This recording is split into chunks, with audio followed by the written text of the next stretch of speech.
Bismillahirrahmanirrahim. Assalamualaikum warahmatullahi wabarakatuh. Saya Rizky Ramadanti dari Fakultas Ilmu Pendidikan Anak Usia Dini Universitas Pancasakti Bekasi dengan nomor NIM 18621502235. Saya akan memaparkan terkait materi kurikulum Taman Kanak-Kanak. Dosen pengampu Ibu Lia Kurniawati MPD. Yang pertama ada kurikulum. Pengertian kurikulum.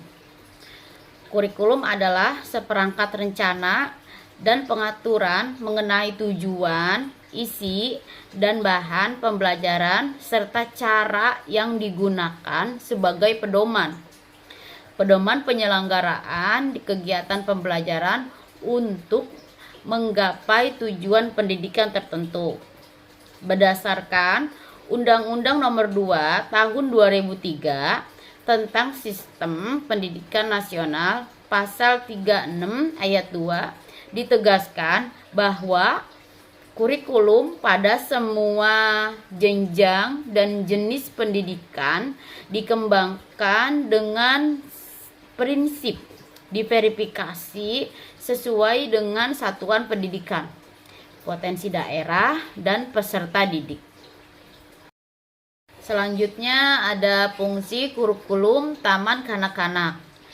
Adapun fungsi pendidikan Taman Kanak-Kanak yaitu yang pertama ada mengenalkan peraturan dan menanamkan disiplin pada anak. Yang kedua ada mengenalkan anak dengan dunia sekitar. Yang ketiga ada menumbuhkan sikap dan perilaku yang baik. Yang keempat, mengembangkan kemampuan berkomunikasi dan bersosialisasi. Yang kelima ada mengembangkan keterampilan kreativitas. Yang keenam dan yang terakhir menyiapkan anak untuk memasuki pendidikan dasar. Kemudian ada komponen kurikulum di Taman Kanak-Kanak. Yang pertama ada tujuan.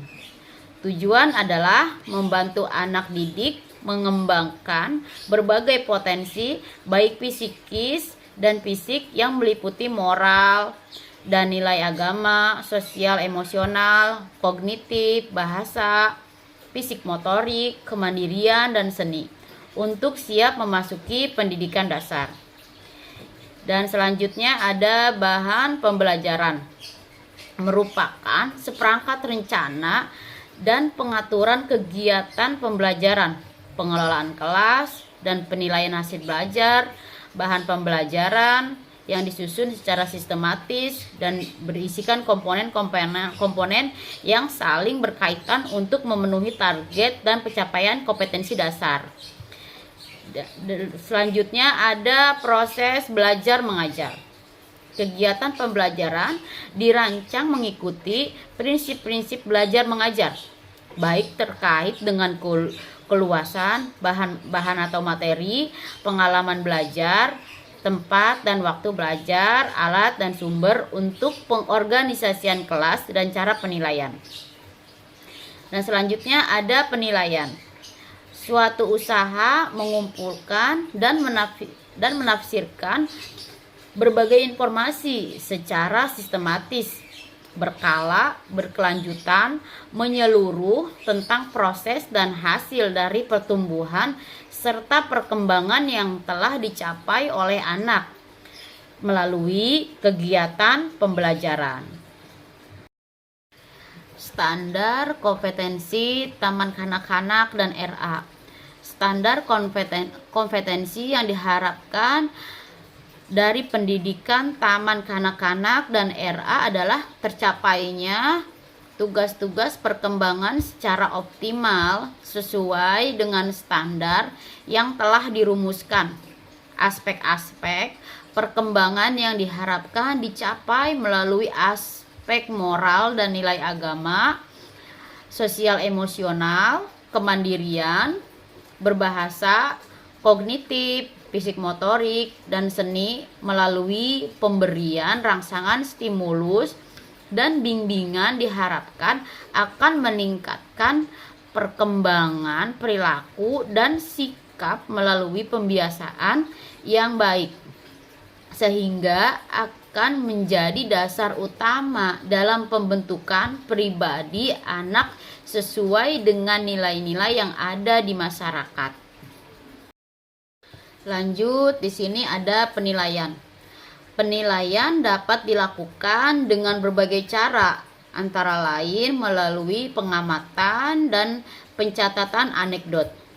Pengamatan dilakukan untuk mengetahui perkembangan dan sikap-sikap anak yang dilakukan dengan mengamati tingkah laku anak dalam kehidupan sehari-hari secara terus-menerus.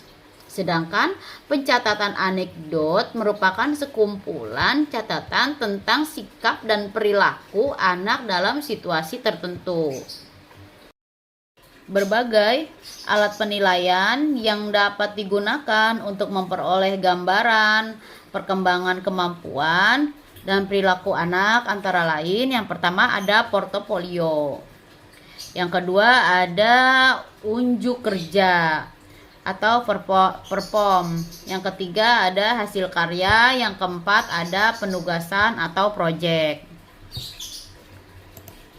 Kesimpulannya adalah taman kanak-kanak atau TK adalah jenjang pendidikan anak usia dini atau PAUD dalam bentuk pendidikan formal yang bersedia untuk anak berumur 6 tahun ke bawah.